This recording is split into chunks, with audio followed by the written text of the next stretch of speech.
40 দিন আল্লাহকে নিজের দিকে করা যাবে না, ও এক ব্যতিক্রম পাপ। একদিন মদ খেলে তার পাপটা হয়ে গেল সরস্বতী, ভগবতী, কালী, দুর্গাকে পূজা করার মতো। এ এক ব্যতিক্রম পাপ। তারপরে ভাষা এমনটা নয়, একদিন মদ খেলে ফলাফল জাহান্নাম। 4 শ্রেণীর মানুষ জান্নাতে যাবে না। 1, কোন বাপ মাকে মানে না যে। 2, কাম্মার জুয়া খেলে যে। 1 মিনিট এই চলে। প্রত্যেক যে খেলাতে টাকার হারজিত রয়েছে তার নাম জুয়া। পৃথিবীর যে কোনো স্থানে যে কোনো খেলায় যদি টাকার হারজিত থাকে তার নাম হলো জুয়া। টাকার হারজিত নেই, শরীর চর্চা আছে, তখন খেলা যায়। যেমন ফুটবল, ভলিবল, ক্রিকেট। টাকার হারজিত নেই কিন্তু শরীর চর্চা আছে, তখন যায়। টাকার হারজিত নেই, শরীর চর্চাও নেই, বসে বসে চলে। এই খেলা বেশি খারাপ। আল্লাহ রাসূল বলছেন, মান লাইবাবেন নারদেশির ফাঁকা দাঁত খালাইয়া দহফি দামে খিঞ্জির।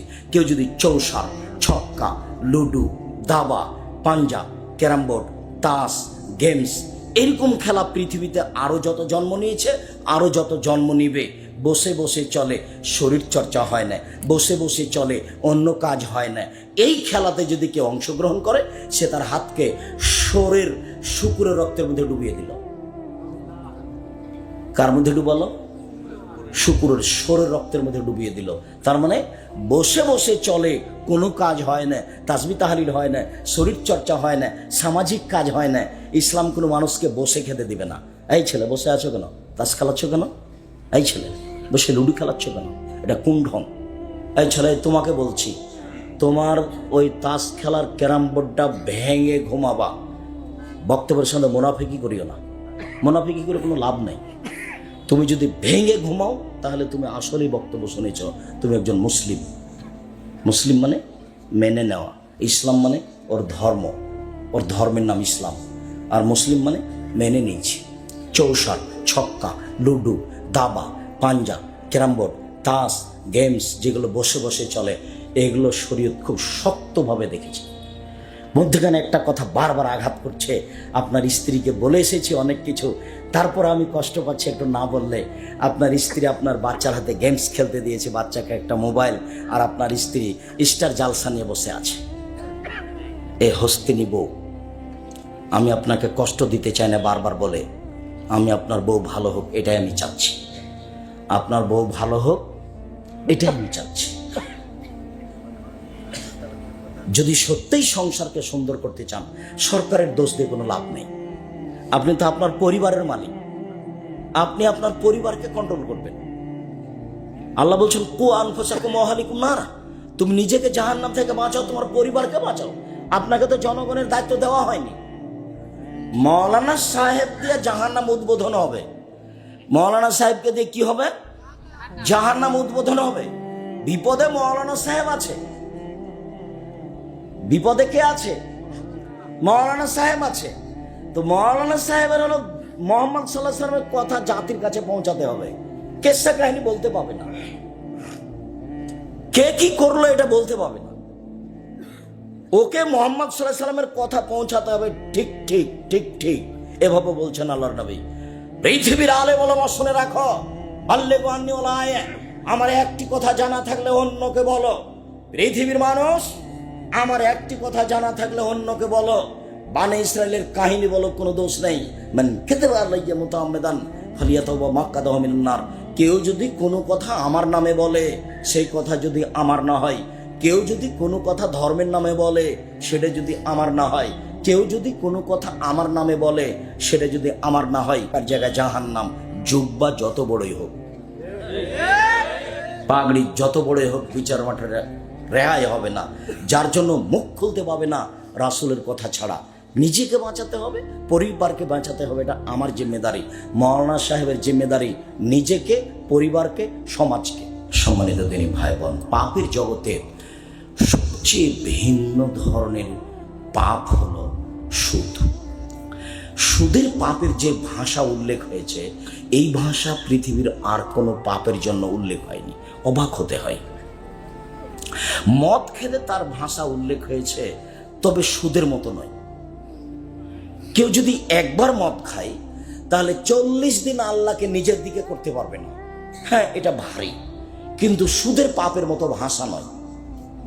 কেউ যদি একদিন নেশাদার দ্রব্য, বিড়ি, তামাক, জর্দা, সিগারেট, গুল, নেশাদার দ্রব্য খায়, পান করে, তাহলে 40 দিন তার নামাজ কবুল হবে না। এইটা পরিস্থিতি খুব ভারী, কিন্তু সুদের মতো পাপের ভাষা নয়। সুদের পাপের ভাষাই ভিন্ন, খুব কঠিন। এই ছেলে, বসো, এক খেয়ালে চেয়ে থাকো, আমার দিকে চেয়ে থাকবেন। কথা যেন 19-20 না হয়, পাখি যেন মনে করে আপনি পাথর।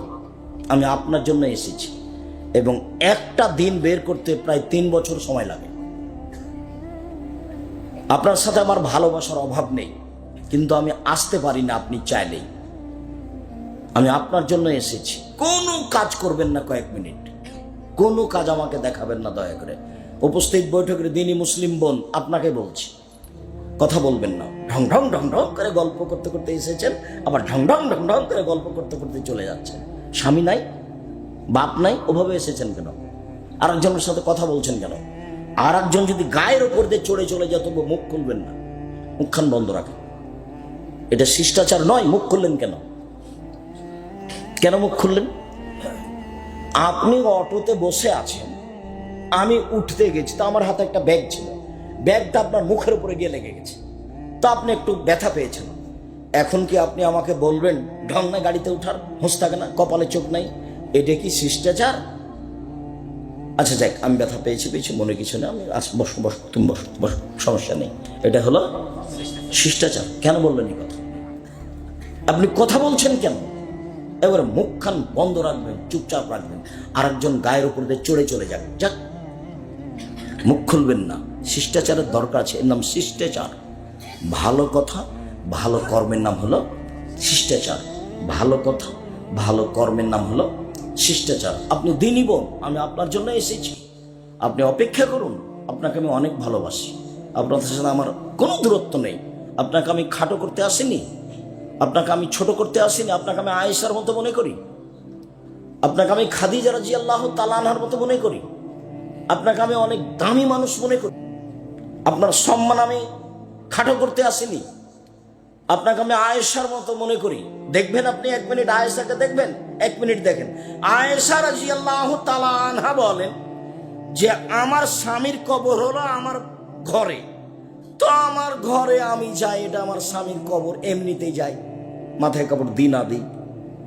কয়দিন পরে আমার স্বামীর কবরের পাশে হলো আমার বাপের কবর, তখন আমি এমনিতেই যাই, স্বাভাবিকভাবে যাই। কয়দিন পরে দেখি আমার বাপের কবরের পাশে হলো উমারের কবর। উমার কিন্তু জামাই।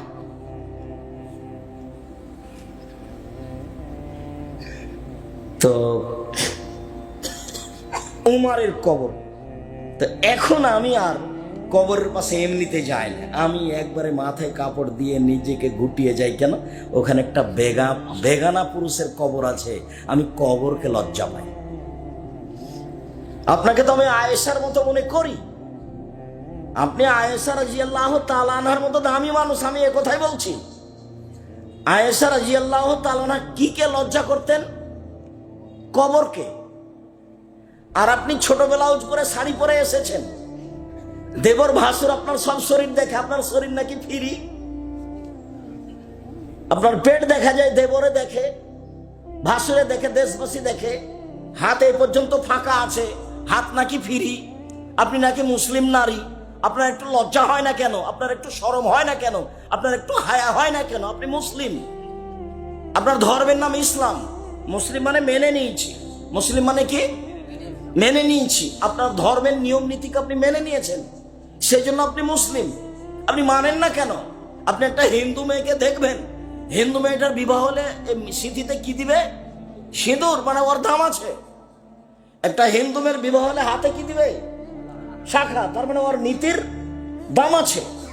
ওর নীতি ভালো মন্দ তার বিবেচনার প্রয়োজন নাই, ওইটা তার নীতি, সেটা সে পালন করবে। ও তারটা ও করে, আপনি আপনারটা করেন না। ও তো মানুষ দিয়ে বানানো, আর আপনারটা মুহাম্মদ সাল্লাল্লাহু আলাইহি সাল্লাম আল্লাহকে দিয়ে বানানো। তফাৎ আছে না? আপনারটা আপনি কেন মানেন না? মুহাম্মদ সাল্লাল্লাহু আলাইহি সাল্লাম নিজে কিছু বলেননি, জিবরাইল দিয়ে আল্লাহ বলেছেন, সেটাকে তিনি বলেছেন। আপনার নিয়ম মানতে আল্লাহর দেওয়া, আপনি উপেক্ষা করবেন কেন? হজবতের নার বিশ্বাহুয়া, মন মতো চলে যে সে জাহান নামে যাবে। হজবতের জান্নাত বিল মাকারহে, নিয়ম নীতি ত্যাগ তিতিক্ষা কষ্ট ক্লেশ করে মেনে চলে যে ধর্মকে, সে জান্নাতে যাবে। নিয়ম নীতি ত্যাগ তিতিক্ষা দিয়ে ঘেরা আছে জান্নাত। পাপের জগতে সবচেয়ে ভিন্ন ধরনের পাপ হলো সুদের পাপ। দেখেন একটা ভাষা শোনাই, রাসূল সাল্লাল্লাহু আলাইহি সাল্লাম বলেন, মা একুলু দিরহাম রিবা ইয়ালাম ও আসাদু মিন সালাসাতি সে আসাদু মিন সিত্তাতি সালাসানা জিনিয়া। কেউ যদি জেনে শুনে 1 টাকা সুদ খায়, 36 বার জেনা করে যত পাপ হবে, 1 টাকা সুদ খেলে তার চেয়ে বেশি পাপ হবে। 36 বার জেনা করলে, 36 বার জেনা করে যা পাপ হবে, 1 টাকা সুদ খেলে তার চেয়ে 1000 গুণ বেশি পাপ হবে। এটি কি, কেমন হয়ে গেল ভাষা? এর চেয়ে কঠিন আছে। পাপের জগতে সবচেয়ে বড় পাপ হলো শিরক করা, ভাষা এরকম নয়। পাপের জগতে দ্বিতীয় বড় পাপ হলো বাপ মায়ের অবাধ্য চলা, ভাষা এরকম নেই। দেখেন আপনি সরাসরি জাহান্নাম ঘোষণা আছে, বাপ মাকে মানে না যায়। 1 কোন বাপ মাকে মানে না যে সে জান্নাতে যাবে না। 2 জুয়া খেলে যে সে জান্নাতে যাবে না। 3 মান্নান খোটা দেয় যে সে জান্নাতে যাবে না। 4 মধুমিনুল খামর, নিয়মিত বিড়ি তামাক জর্দা সিগারেট গুল নেশাদার দ্রব্য খায় পান করে যে সে জান্নাতে যাবে না। সিরিয়ালে 1 নম্বরে বাপ মাকে মানে না যে সে জান্নাতে যাবে না, এটা চলে এসেছে। পাপের জগতে দ্বিতীয় মহাপাপ হলো পিতামাতার অবাধ্য চলা, কিন্তু ভাষা এমন নয়। পাপের জগতে তৃতীয় মহাপাপ হলো মিথ্যা সাক্ষী দেওয়া। পাবনা জেলে কতগুলো লোক 20-30 বছর থেকে জেলে আছে, নিজেই জানে না আমি কেন জেলে। ওই 1 নম্বর আসামি, যেদিন মারামারি হয় সেদিন ও কিন্তু রংপুরে ছিল। তো প্রতিপক্ষ ভেবেছে যে ওকে 1 নম্বর আসামি করলে এদেরকে দমানো যাবে, ওকে আগে জেলের ব্যবস্থা কর। তো সাক্ষী রেডি কর, কিভাবে? একজনকে 50,000 টাকা দিতে চা, জজের সামনে বলবে আমি 2 চোখে তাকে মারতে দেখেছি। ও কি বলছে? আমি তাকে 2 চোখে মারতে দেখেছি। জজও তো জানে না আসল ঘটনা, উকিলও জানে না আসল ঘটনা, যে সাজিয়েছে শুধু সেই জানে আসল ঘটনা। এর নাম হলো মিথ্যা সাক্ষী। মিথ্যা সাক্ষী পৃথিবীতে তৃতীয় মহাপাপ, কিন্তু ভাষা এমন নয়। আরেকটা শোনেন, আল্লাহ রাসূল বলছেন, আর রেবা সাবুন জুসান আইসার রহায়ন করে জরুল উম্মাহু। সুদের পাপের 70টি ভাগ আছে, ছোট থেকে বড়, বড় থেকে ছোট, ছোট থেকে বড়, বড় থেকে ছোট। সবচেয়ে যেটা ছোট ভাগ সেটা হলো মার সাথে জেনা করলে যেমন পাপ হয়। নেন এবার বের করেন, যত পাপ আছে কারো ভাষা এরকম নয়। কেউ যদি মদ খায় 40 দিন ইবাদত কবুল হবে না, এই কথা, এটাই কথা। কেউ যদি মদ খায় 40 দিন আল্লাহকে নিজের দিকে করা যাবে না, এটাই কথা। কেউ যদি মদ খায় সে পাপ করলো মূর্তি পূজার মতো। সরস্বতী, ভগবতী, কালী, দুর্গা, লাত, উজ্জা এদের ইবাদত করলে যেমন পাপ হয়, মদ খেলে তেমন পাপ হয়। পাপ বড়, কিন্তু ভাষা এমন নয়। অবাক ভাষা। সুদ কি জিনিস? আব্দুল্লাহর বক্তব্য শুনতে হবে, সুদ কি জিনিস, তাহলে বোঝা যাবে। আমি একদিন বসেছিলাম, বক্তব্য দিচ্ছিল, তখন কথাটা বলল। তার আগে আমি বুঝতে পারিনি যে সুদ এইটা। টাকাকে নিজ গতিতে চলতে দিলে মানুষ শান্তি পাবে, টাকাকে নিজ গতিতে চলতে না দিলে মানুষের উপরে বিপদ নেমে আসবে, মানুষ নিঃস্ব হয়ে যাবে, টাকা পয়সা হারিয়ে ফেলবে। মুদ্রাকে নিজ গতিতে চলতে দিতে হবে। নিজ গতি মানে মুদ্রার নিজস্ব গতি হলো বিনিময়ে ব্যবহার হবে। আমি একটা টিস্যু বক্স নিয়েছি, বিনিময়ে কি দিয়েছি?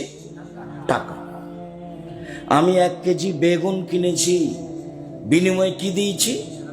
টাকা। এটা হলো টাকার নিজস্ব গতি, এটা মুদ্রার নিজস্ব গতি। তো নিজস্ব গতির উপরে জুলুম করবে যে, তার মানে কি টাকা দিয়ে টাকা নিবে, তখন টাকার নিজস্ব গতিতে থাকতে পাবে না, ওর উপরে জুলুম করা হবে। টাকা দিয়ে টাকা নিলে টাকার উপরে কি করা হবে? জুলুম করা হবে, তার নাম সুদ। আবার ভালো করে বুঝেন, টাকার একটা নিজস্ব গতি আছে, সেটা কি? মনে থাকবে না মনে হয়? বিনিময়ে ব্যবহার হবে। এই ছেলে, টাকার নিজস্ব গতি কি বলো? বিনিময়ে ব্যবহার হবে। 1 কেজি বেগুন নিয়েছো, কি দিবা? টাকা। একটা কাপড় কিনেছো, কি দিবা? টাকা। এটা হলো টাকার নিজস্ব গতি। এবার তুমি টাকা দিয়ে টাকা নিলে, তখন টাকার নিজস্ব গতিতে থাকলো না, তখন জুলুম হয়ে গেল। মানুষ যদি টাকার উপরে জুলুম করে, তাহলে ফলাফলে আল্লাহ বলেছেন, আল্লাহ কি বলেছেন? তাহলে ওর টাকা কমে যাবে। আল্লাহ তাআলা বলেন, ইয়ামহাকুল্লাহুর রিবা ওয়া ইউরবিস সাদাকাত। সুদ মানুষের টাকাকে কমিয়ে দেয়, দান মানুষের টাকাকে বেশি করে দেয়। আল্লাহ বলছেন, সুদ মানুষের টাকাকে কমিয়ে দেয়, দান মানুষের টাকাকে বেশি করে দেয়। কমিয়ে দেয় কেন? ও যে জিনিসটার উপরে জুলুম করলো, এই জন্য আরো থাকতে পারছে না। আল্লাহ রাসূল বলছেন, রাসূল সাল্লাল্লাহু আলাইহি ওয়াসাল্লাম বলেন, ইন্নার রিবা ওয়া ইন কাসরা। সুদ যদিও বাহ্যিকভাবে বেশি লাগে, মনে হচ্ছে বেশি হলো, হ্যাঁ বেশি তো হলো। 100 টাকা দিয়েছি, 6 মাস পরে 120 টাকা নিয়েছি, তো বেশি হলো তো। তখন আল্লাহ নবী বলছেন, ইন্নার রিবা ওয়া ইন কাসরা। সুদ যদিও বাহ্যিকভাবে বেশি হয়, ইন্না আকিবাতাহু তাসরিল কাল্লিন, তবে তার শেষ ফলাফল হলো নিঃস্ব। সুদের শেষ ফলাফল হলো নিঃস্ব। আল্লাহ বলছেন সুদ খেলে টাকা কমে যাবে, আর আল্লাহ নবী বলছেন সুদ খেলে মানুষ নিঃস্ব হবে।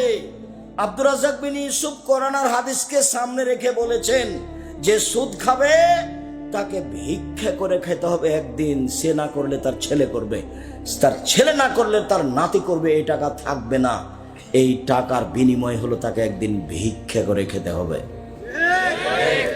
সুদের শেষ পরিণতি কি? ভিক্ষা। সুদের শেষ পরিণতি কি? ভিক্ষা।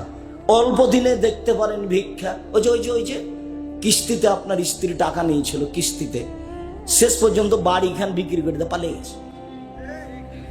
বাড়ি ব্যাংক সরকার নিয়ে নিয়েছে, জমিয়ে নিয়ে নিয়েছে। কত আপনার বাড়ির পাশে প্রমাণ আছে।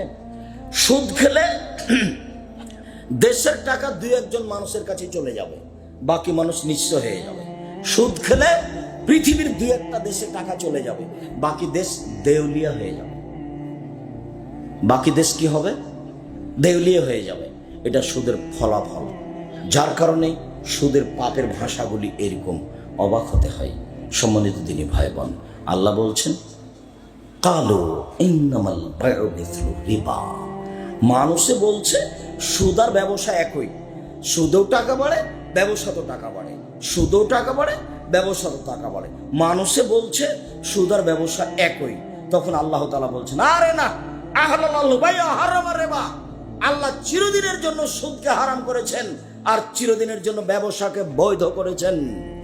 চিরদিনের জন্য সুদ হারাম, চিরদিনের জন্য ব্যবসা জায়েজ। এই ছেলে, আরো শোনো, মুহাম্মদ সাল্লাল্লাহু আলাইহি সাল্লামের মুখের কথা, আত-তাজিরা সাদিক এখনো ইয়াউমুল কিয়ামা মা শুহুদা সিদ্দিকুন ওয়াল আম্বিয়া।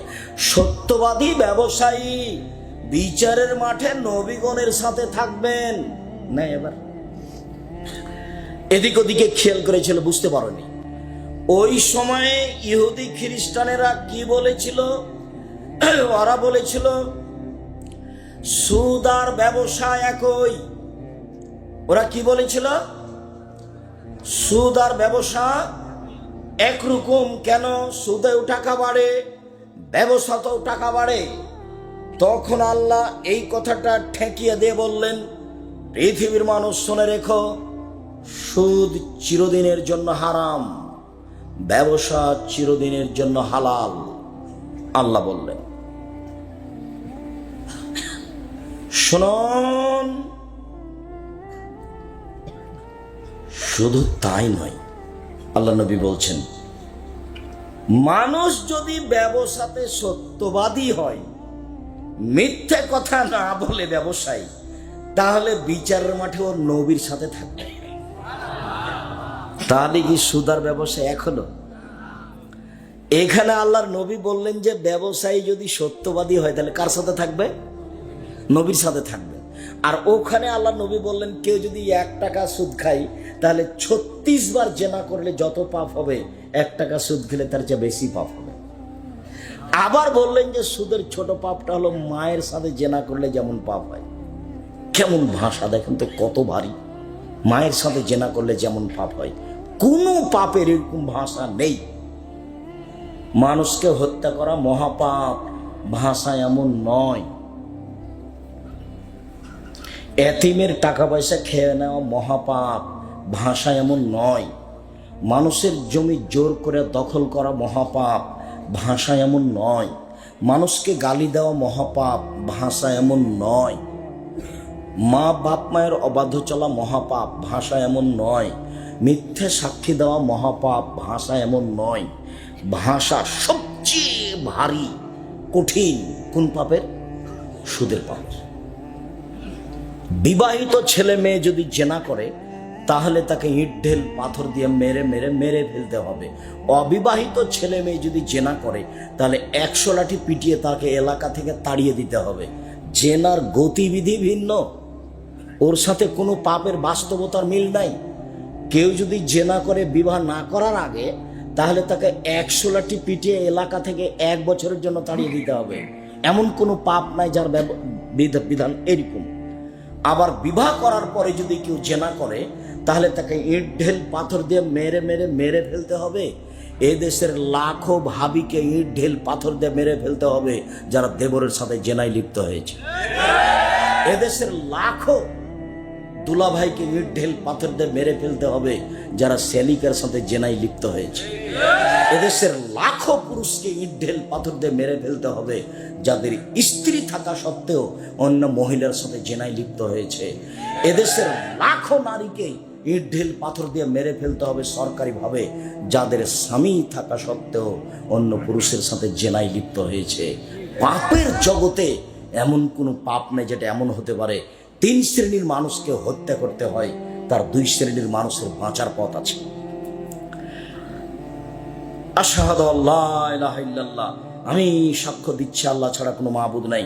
ওয়া আশহাদু আন্না মুহাম্মদ রাসূলুল্লাহ, আমি সাক্ষ্য দিচ্ছি মুহাম্মদ আল্লাহ রাসূল। এইরকম সাক্ষী দেওয়ার লোককে হত্যা করা যায় 3টা পাপের কারণে, তবে 2টা পাপের কারণে বাঁচা যায়। এক, বলছে আমি কোরআন মাজিদ মানি না, তাহলে তাকে সরকারিভাবে হত্যা করতে হবে, তার নাম মুরতাদ। এক, বলছে গাভীর দুধ হারাম, তাহলে তাকে হত্যা করতে হবে সরকারিভাবে। এক, বলছে যে মদ হালাল, তাকে হত্যা করতে হবে সরকারিভাবে, তবে এর বাঁচার পথ আছে। একে ফাঁসির মঞ্চে নিয়ে যাওয়া হয়েছে, ফাঁস টান টান, তখন বলছে ভুল হয়েছে, ভুল হয়েছে, ভুল হয়েছে, কোরআন মাজিদে আল্লাহর বিধান, কোরআন মাজিদে আল্লাহর বিধান, আমার ভুল হয়েছে। তাকে ফাঁস থেকে নামিয়ে নিতে হবে, আর ফাঁসি হবে না। এ দেখেন বেঁচে গেল। 2, কেউ যদি কাউকে হত্যা করে, আমি যদি আপনার ছেলেকে হত্যা করি তাহলে আপনি আমার কেসাস নিয়ে নেবেন, আমাকে হত্যা করতে হবে সরকারিভাবে। এখন আমাকে হত্যা করার জন্য ফাঁসির মঞ্চে নিয়ে যাওয়া হয়েছে, ফাঁস গলায় দেওয়া হয়েছে, কিন্তু আপনার বাপ মা বলছে যাক যাক যাক আমরা মাফ করে দিলাম, আমরা কেসাস নিব না, আমরা মাফ করে দিলাম, আমরা কেসাস নিব না। তাহলে আপনাকে কি করতে হবে? নামিয়ে নিতে হবে।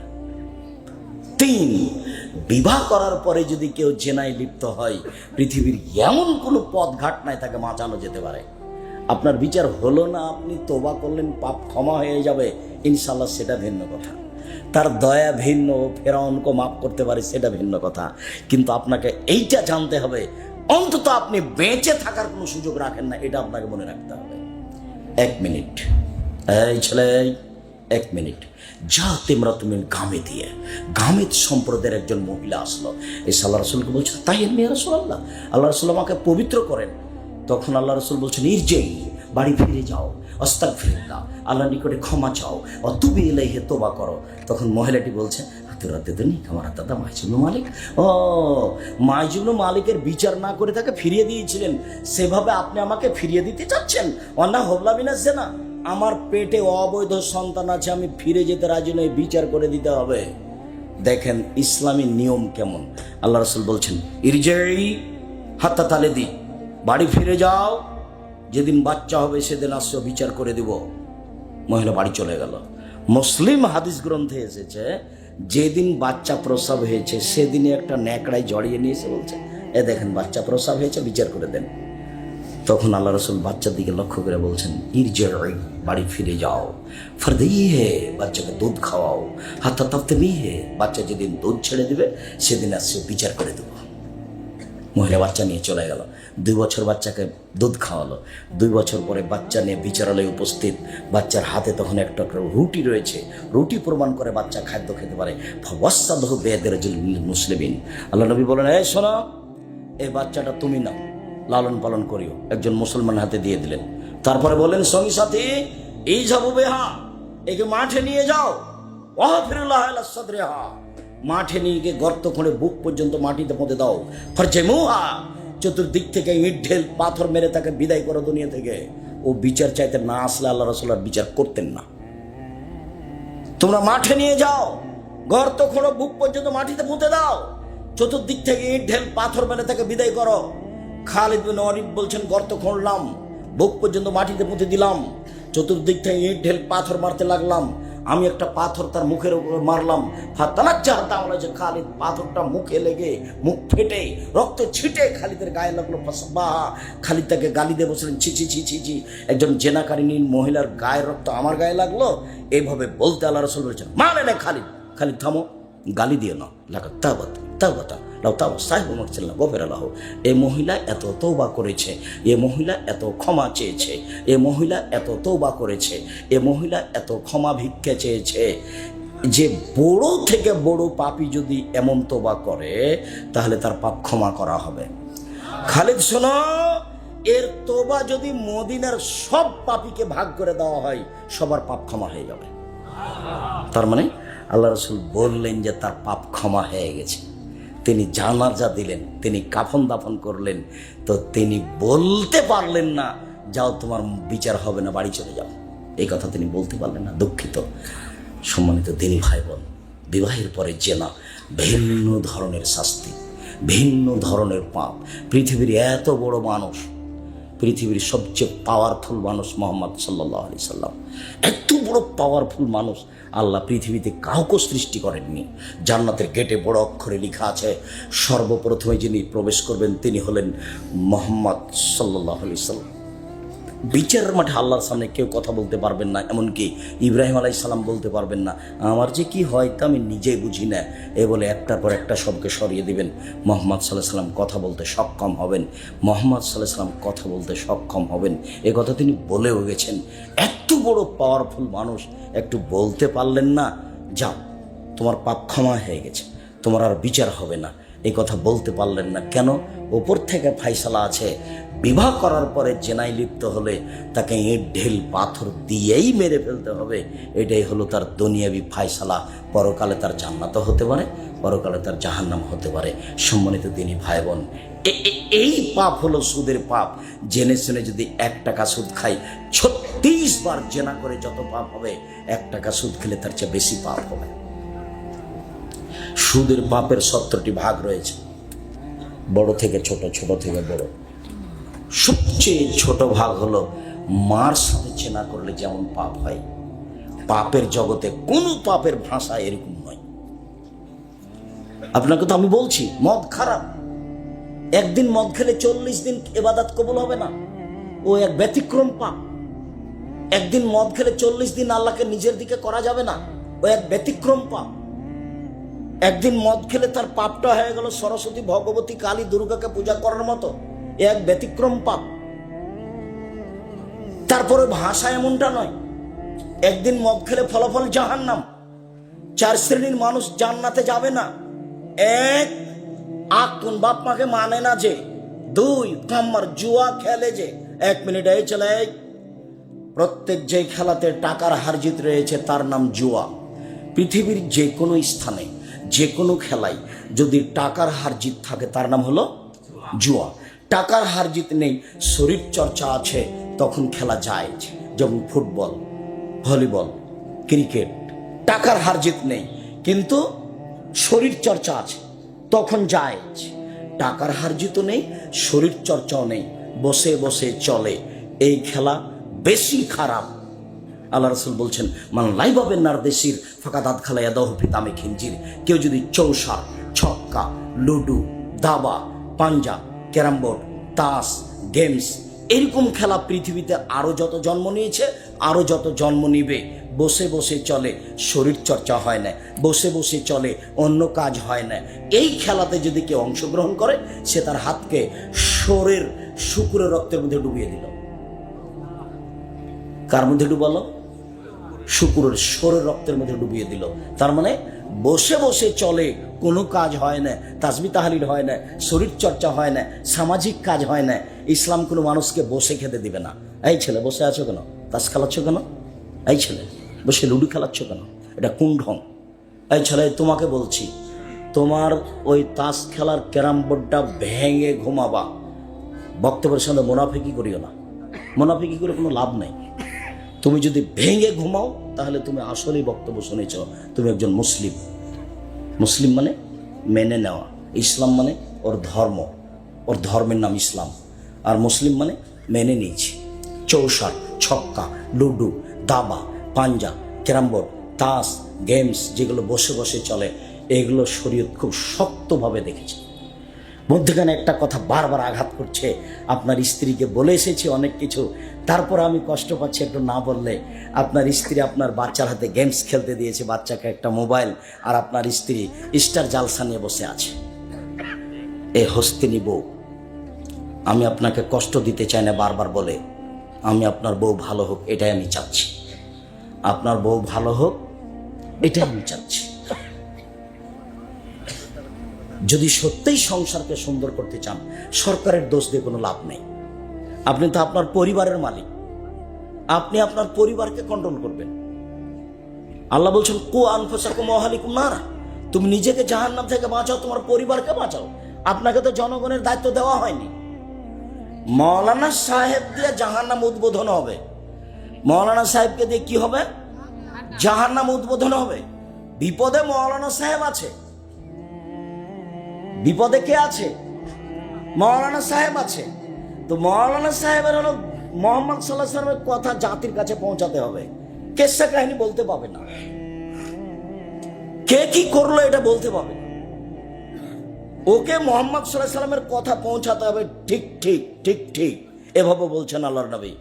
পৃথিবীর আলেম ওলামা শুনে রাখো, বাল্লিগু আন্নী ওয়ালা আয়া, আমার একটি কথা জানা থাকলে অন্যকে বলো। পৃথিবীর মানুষ, আমার একটি কথা জানা থাকলে অন্যকে বলো। বানে ইসরায়েলের কাহিনী বলো, কোনো দোষ নেই। মান কাযাবা আলাইয়া মুতাআম্মিদান ফালিয়াতাওবা মাক্কাদাহু মিনান নার। কেউ যদি কোনো কথা আমার নামে বলে, সেই কথা যদি আমার না হয়, কেউ যদি কোনো কথা ধর্মের নামে বলে, সেটা যদি আমার না হয়, কেউ যদি কোনো কথা আমার নামে বলে, সেটা যদি আমার না হয়, তার জায়গায় জাহান্নাম। জুব্বা যত বড়ই হোক, পাগড়ি যত বড়ই হোক, বিচার মাঠে রেহাই হবে না। যার জন্য মুখ খুলতে পাবে না রাসূলের কথা ছাড়া। নিজেকে বাঁচাতে হবে, পরিবারকে বাঁচাতে হবে, এটা আমার জিম্মেদারি। মৌলানা সাহেবের জিম্মেদারি নিজেকে, পরিবারকে, সমাজকে। নিজেকে, পরিবারকে, সমাজকে। উনি কেমন দাওয়াত দিচ্ছেন সেটা বিচারের মাঠে ফলাফল হবে। এই ছেলে, আমরা আলোচনার শেষের দিকে চলে আসলাম। সুদের আলোচনায় একটা লম্বা হাদিসের একটা অংশ বলবো, সেই জন্য হাদিসটা আমি মুখে বলছি। হাদিস বুখারী মুসলিম, আমার দিকে এক খেলে চেয়ে থাকবেন। যার একটা কথা আসবে সুদের ব্যাপারে, এদিকে দেখেন। সামর ইবনে জুনদুব রাদিয়াল্লাহু তাআলা আনহু বলেন, আল্লাহর নবী ফজরের সালাত আদায় করেই আমাদের দিকে মুখামুখি বসতেন, আমাদের জিজ্ঞাসা করতেন, তোমরা স্বপ্নে কিছু দেখেছো কি? আমরা কেউ কিছু দেখলে বলতাম, তখন তিনি স্বপ্নের তাবির করে দিতেন। বলতেন, তোমার স্বপ্নের তাবির এই, তোমার স্বপ্নের তাবির এই।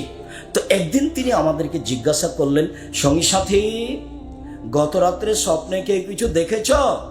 আমরা বললাম জি না। তখন তিনি বলছেন, শোনো শোনো, আমি দুইজন লোককে দেখেছি। তারা আমার কাছে আসলো, দুই হাত ধরলো, ধরে নিয়ে চলে যাচ্ছে বাইতুল মুকাদ্দাসের দিকে।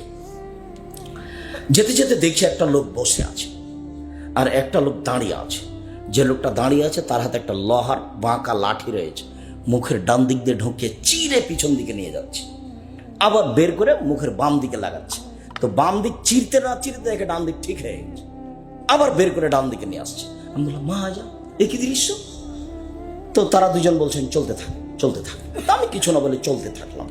চলতে চলতে দেখছি যে একটা লোক চিথে শুয়ে আছে, আর একটা লোক পাশে দাঁড়িয়ে আছে, তার হাতে একটা বড় পাথর আছে।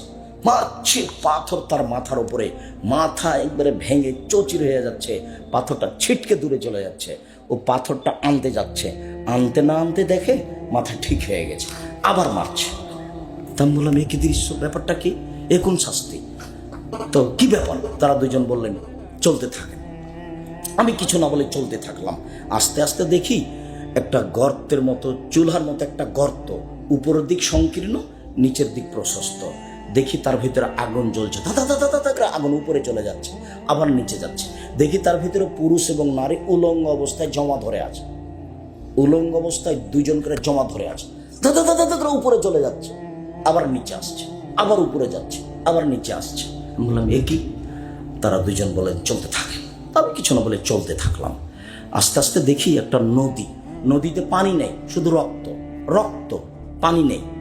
তো দেখছি নদীর পাশে একটা লোক দাঁড়িয়ে আছে, হাতে পাথর আছে, আর মাঝামাঝিতে একটা লোক আছে, খুললো মারা দেয় এক রোজা।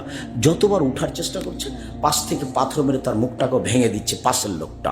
যতবার চেষ্টা করছে উঠার, ততবার পাথর দিয়ে তাকে রক্তের মাঝামাঝিতে করে দিচ্ছে আর মুখটা ভেঙে দিচ্ছে। আমি বললাম, এ কি?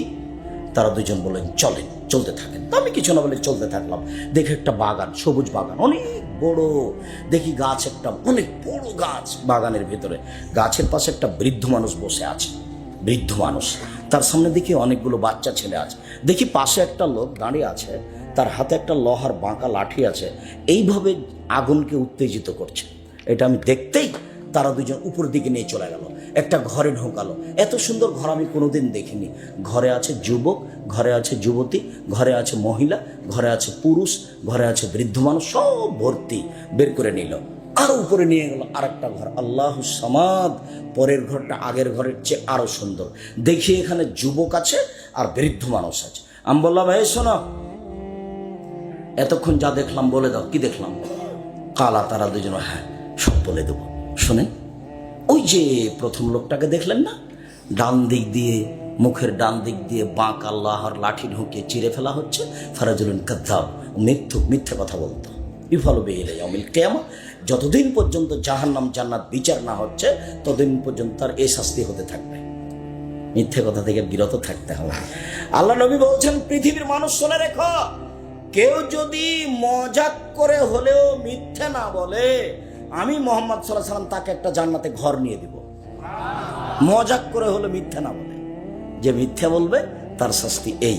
তারপরে যে আপনি দেখলেন পাথর দিয়ে একজন মানুষের মাথা ভেঙে দেওয়া হচ্ছে, উনি হচ্ছেন মাওলানা মানুষ, ইলম অনুযায়ী আমল করেননি, রাতে কোরআন তেলাওয়াত করেননি। মাওলানা সাহেব বড় বিপদে, এই কারণে তার মাথাকে ভেঙে দেওয়া হচ্ছে। তারপরে যে আপনি দেখলেন চুলার মতো একটা গর্ত, ধাঁধা ধাঁধা ধাঁধা করে আগুন জ্বলছে, উপরে যাচ্ছে, নিচে নেমে আসছে। এই পুরুষ এবং নারী উলঙ্গ হয়ে জমা ধরে আছে, দাঁড়া করে উপরে উঠে যাচ্ছে, আবার নিচে নামে আসছে। এ হলো ব্যভিচার, ব্যভিচারণী, জেনায় লিপ্ত থাকতো। বোঝা গেল না কথা মনে হয়? আমি এখানে আর একটা বাক্য ব্যবহার করি। আল্লাহ নবী আর একদিন বলছেন, আমি ঘুমিয়ে আছি, দুইজন লোক আসলো, এসে আমার দুই হাত ধরে নিয়ে চলে গেল। হঠাৎ দেখি মানুষ অনেক ফুলে ফেঁপে খুব উঁচু উঁচু হয়ে আছে, দুর্গন্ধে টিকা যায় না।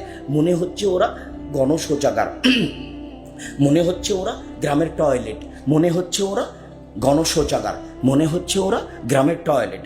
আমি বললাম, জিব্রাইল, এরা কে? তখন জিব্রাইল বলছে, অহমুজনাতা জাওয়ানি, এরা হলো ব্যভিচার, ব্যভিচার নেই। এই ছেলে মনে থাকবে, জমা ধরে আগুনে জ্বলছে, এরা কারা? ব্যভিচার, ব্যভিচার নেই।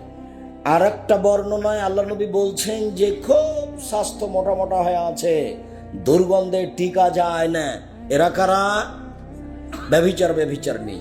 এইখানে আল্লাহ নবী একটা কথা বলেছেন যে যারা ব্যভিচার মহিলা, ওদের লজ্জা স্থানের গন্ধে জাহান্নামীরা জাহান্নামে টিকতে পারবে না। যদিচ ওই সূত্রের একটা দুর্বলতা পেশ করা আছে, কিন্তু তিনি এই কথা বলেছেন।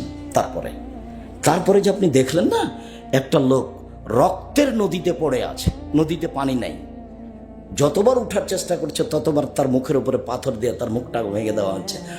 আকেলুর রেবা, ও হলো সুদখোর। এটা হলো আমাদের আলোচনার সাথে সম্পৃক্ত কথা, হাদিস বুখারী।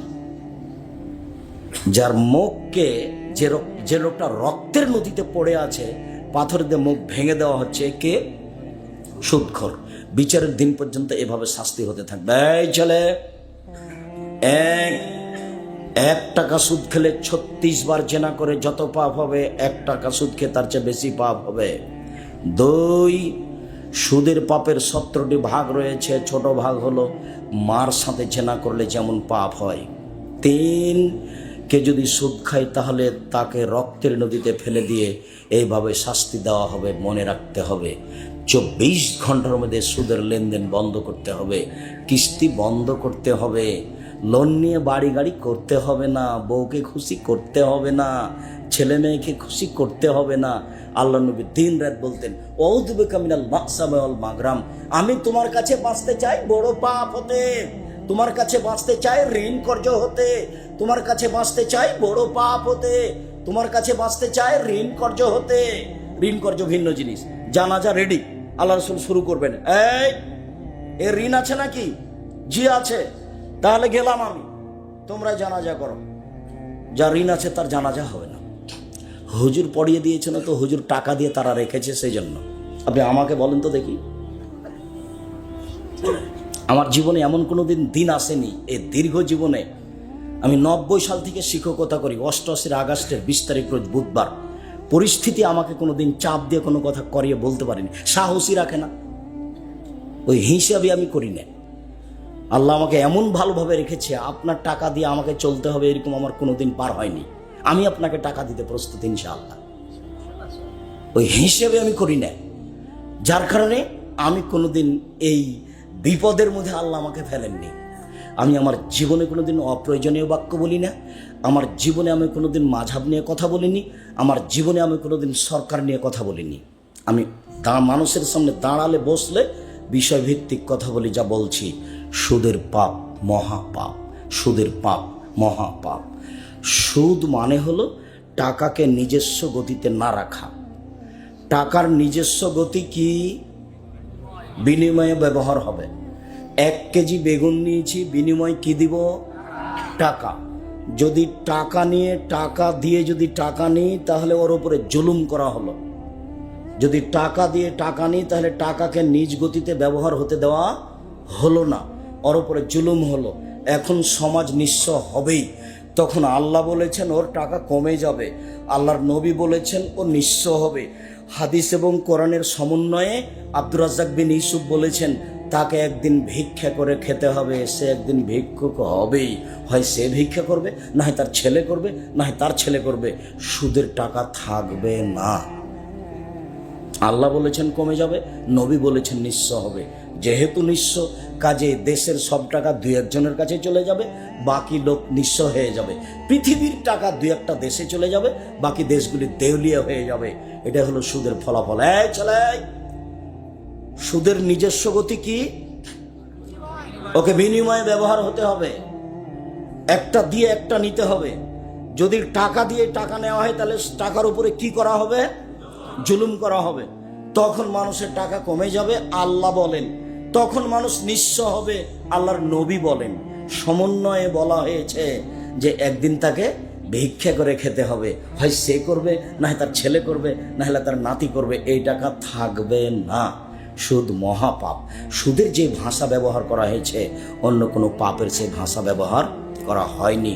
মর্মে 24 ঘন্টার মধ্যে আপনার স্ত্রীকে কিস্তি বন্ধ করার জন্য অনুরোধ জানাচ্ছি। আপনাকে অনুরোধ জানাচ্ছি। শেষে বলেছি আপনি আপনার বাপের জমিদারি দিয়ে খান, সমস্যা নেই। বাপের জমি আছে শত শত বিঘা, পাপ নাই। আপনি দেন, লিজ দেন। লিজ বুঝেন? ভাড়া দেওয়া। কট রাখা না যায়, কট রাখা যাবে না, বন্ধক রাখা যাবে না। 20,000 টাকা দিয়ে নিয়ে একটা লোকের কাছে জমি রেখেছেন, 3 বছর পরে টাকাও ফেরত নেবেন, জমিও নেবেন, এটা চলবে না। লিজ জায়েজ, ভাড়া জায়েজ। এই জমি আপনি 20,000 টাকায় 1 বছরের জন্য খেতে দিলেন, বছরও শেষ, টাকাও শেষ। এর নাম ভাড়া। বাপের জমিদারি আছে, জমি ভাড়া দিয়ে খান।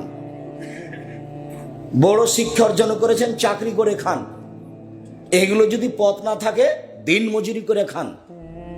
শ্বশুরের বিয়ের কাছে টাকা নেবে না, এই ছেলে শ্বশুরের কাছে যৌতুক নেবা না। ভিক্ষা করে টাকা দিয়ে, ভিক্ষা করা টাকা দিয়ে চাউল কিনে ভাত খেয়ে ইবাদত কবুল হবে। ভিক্ষা করা টাকা দিয়ে চাউল কিনে ভাত খেয়ে ইবাদত কবুল হবে। শ্বশুরের কাছে টাকা নিয়ে যৌতুক নিয়ে সেই টাকা দিয়ে চাউল কিনে ভাত খেয়ে বাদাত কবুল হবে না। দেখি কোন মায়ের বেটা উল্টে ধরতে পারে। এই যে বললাম 26 বছর থেকে কলমে ফতোয়া লিখি, 6 বছর থেকে ফতোয়া বোর্ড নিজে পরিচালনা করি।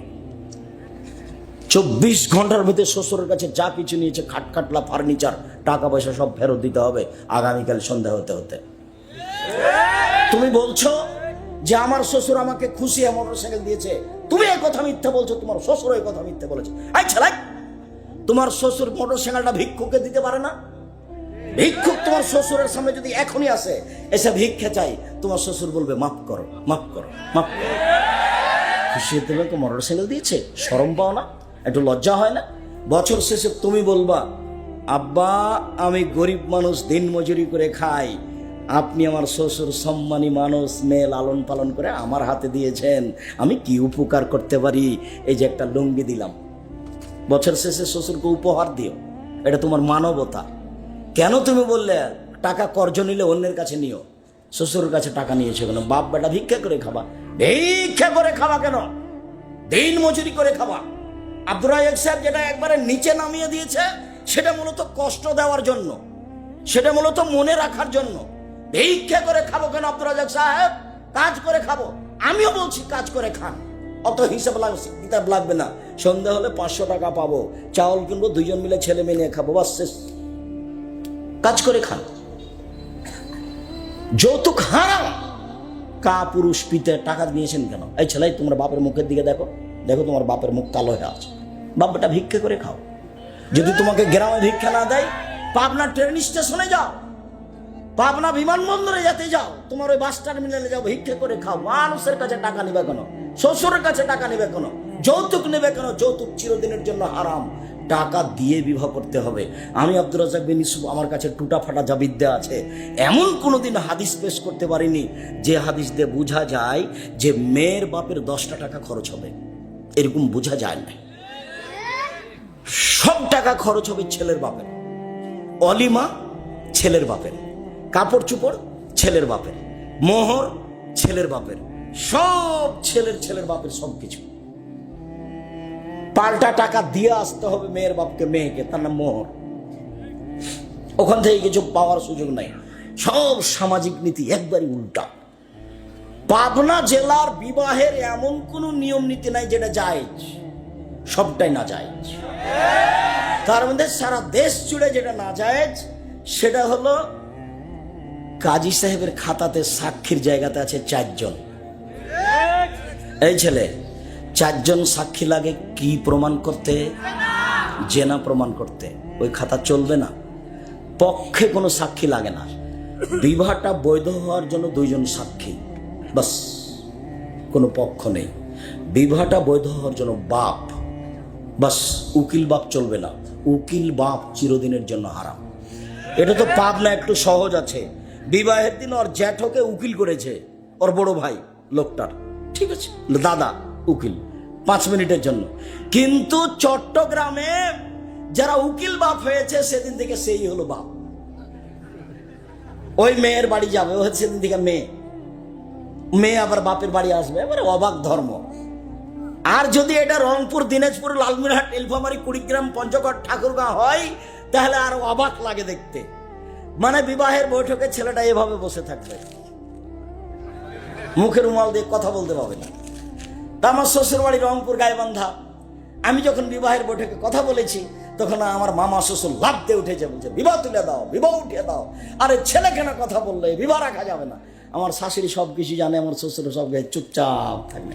আমার মামা শ্বশুর একবারে উঠে ব্যাগ বকছা নিয়ে বাড়ি চলে গেল। মোহর দেব আমি, কথা বলবেন আপনি, আবার কোন কথা? আবার 1 মিনিট, চ্যাংড়া, ছুল্লু, ইমাম সাহেব সবাই মিলে মেয়েটার কাছে গেছে ঘরে বিবাহ পড়াতে। মেয়ের কাছে বিবাহ পড়াতে হবে না। ওখানে বলছে অমুক নিবাসী অমুক এত নগদ এত বাকিতে তোমাকে বিবাহ করতে এসেছে, তুমি তাকে স্বামী সত্ত্বে কবুল করো। ও তখন বলে কবুল করলো। 3 বার হলো। এইবার এতগুলো লোক, যেখানে বর বসে আছে, আরো 5 জন বসে আছে, এখানে এসে দাঁড়াচ্ছে। তখন বসে থাকা লোকগুলো বলছে আপনারা কে? তখন এরা বলছে আমরা এ বিবাহের উকিল। তারপর বলছে মেয়ে কবুল করেছে? জি করেছে। আপনারা শুনেছেন? জি শুনেছি। তাহলে আপনারা বসেন। তখন লোকগুলি বসে। মনে হচ্ছে হিন্দুদের বিবাহ লেগেছে, কলার গাছের চতুর্দিকে ঘুরবে, ধর্ম পাগল হয়ে গেছে। ধর্ম রাজশাহী চাঁপানেগঞ্জের হাওয়াই লাড্ডু, दोनों हाथ में लड्डू है, जो चाहे उसको खा ले, जो चाहे उसको छोड़ दे। বাউল হিসাব। বিবাহ একজনের কথা দিয়ে চলে, যার নাম মোহাম্মদ সাল্লাল্লাহু আলাইহি সাল্লাম। আগে খুতবা হবে, মেয়ের বাপের সামনে খুতবা হবে। খুতবা শেষে মেয়ের বাপ নিজে বলবে, মেয়ের এখানে যাওয়ার, মেয়ের কাছে যাওয়ার কোনো সুযোগ নাই। প্রয়োজনে মেয়ের বাপ গিয়ে বলবে, আম্মু বিবাহ পড়াতে যাব। চুপ থাকে, আসেন, যান, আসেন। কেঁদে উঠে বিবাহ পড়াতে হবে না। ছেলে যত বড় চাকরিজীবী হোক, চুপ থাকে, আসেন, বিবাহ পড়াতে যান, যান, ঠিক আছে বুঝান। এখন আপনি বলবেন, আমার মেয়ে খালেদা এত টাকা নগদ, এত টাকা বাকিতে তোমার সাথে বিবাহ বন্ধনে আবদ্ধ হতে রাজি, তুমি তাকে স্ত্রী হিসেবে কবুল করো। ও তখন বলবে কবুল করলাম। দুজন সাক্ষী শুনবে, এর নাম বিবাহ। গুরুত্বপূর্ণ কথা 3 বার বলতে হয়। আবার বলবে, আমার মেয়ে খালেদা এত টাকা নগদ, এত টাকা বাকিতে তোমার সাথে বিবাহ বন্ধনে আবদ্ধ হতে রাজি, তুমি তাকে সেই স্ত্রী হিসেবে কবুল করো। ও বলবে কবুল করলাম। দুজন সাক্ষী শুনবে, এর নাম বিবাহ। এখানে কোনো অলিমা হবে না। বউ নিয়ে যেতে হবে, বাসর ঘর সাজাতে হবে, ওর মা সাজাবে, ওর খালা সাজাবে, ওর ফুফু সাজাবে, ওর বোন সাজাবে, চাচাতো বোন নয়, ভাবিরে নয়। বাসর ঘর সাজাতে হবে, এই কথাই ঠিক। খাওয়ানোর ব্যবস্থা করতে হবে, এই কথাই ঠিক। সুন্দর করে ঘর সাজাতে হবে, এই কথাই ঠিক। বউটাকে সুন্দর করে সাজাতে হবে, এই কথাই ঠিক। আয়েশা রাদিয়াল্লাহু আনহা বলছেন, আমাকে খুব সুন্দরী করে সাজানো হলো, আমি বুঝতে পারছিলাম না ব্যাপারটা কি, আমাকে এভাবে সাজানো হচ্ছে কেন। আমার মা আমাকে ডাকলো, আয়েশা। আমি দৌড়িয়ে আসলাম। আমার বান্ধবীদের সাথে আমি দোলনায় খেলাচ্ছিলাম, দৌড়িয়ে আসলাম। আমার মুখে হাতে কিছু বালু টালু লেগেছিল, ধুলাবালি, এটা আমার মা মুছে দিলেন। আনসারীদের মহিলাদের কাছে নিয়ে গেলেন, আমাকে সুন্দরী করে সাজালেন। তারপরে আমার মা সাথে নিয়ে যেয়ে সকাল 8টার দিকে আল্লাহ রাসূল যে ঘরে ছিলেন সেই ঘরে আমাকে রেখে চলে আসলেন। বিষয়টা আমি বুঝতে পারলাম না ব্যাপারটা কি, আমি তো কোনোদিন এরকম দেখিনি। তো বিবাহ হয়েছে 6 বছর বয়সে, এটা তিনি জানেন। এখন তার বয়স 9 বছর। দেখি ঘরে কেউ নেই, ব্যাপারটা কি, আমি তো রাসূল সাল্লাল্লাহু আলাইহি সাল্লামকে এরকম কোনোদিন দেখিনি। একটু পরে একজন মহিলা শরবতের গিলাস নিয়ে ঢুকলো। আসমা বিনতে ইয়াজিদ, মানে বাসর ঘরে মিঠাই কিছু ব্যবস্থা করতে হবে। গিলাসটা রাসূলের হাতে দিল। তো রাসূল একটু পান করলেন, দিয়ে আমার হাতে দিচ্ছেন। তা আমি গিলাসটা নিতে লজ্জা পাচ্ছি। তখন আল্লাহ রাসূল বলছেন, আই না গিলাস না। তা আমি গিলাসটা নিলাম, আমি একটু পান করলাম। আবার আসমার হাতে দিলাম, আসমা একটু পান করলো, তারপর চলে গেল। তারপর আমাদের সাংসারিক জীবন শুরু হলো। মাথায় হাত দিয়ে দোয়া পড়তে হবে, স্ত্রীর মাথায় হাত দিয়ে দোয়া পড়তে হবে, সাংসারিক জীবনে যেতে হবে। বিসমিল্লাহি আল্লাহুম্মা জান্নিবনা শায়তান ওয়া জান্নিবি শায়তান মা রাযাকতানা। হে আল্লাহ, তোমার নামে আমরা সাংসারিক জীবনে যাচ্ছি, আমাদের উভয়ের মিলনে যদি কোনো সন্তান হয় আমাকে রক্ষা করো, আমার স্ত্রীকে রক্ষা করো, সন্তানকে রক্ষা করো। এই বলে আপনি সাংসারিক জীবনে যাবেন, তখন আর সন্তানের কোনো ক্ষতি হবে না। সম্মানিত দিনী ভাই বোন, যেদিন আদর্শ পরিবার নিয়ে আলোচনা হবে সেদিন এ বিষয়ে আলোচনা হবে। আপাতত আজকের মতো কথা এখানে শেষ করছে।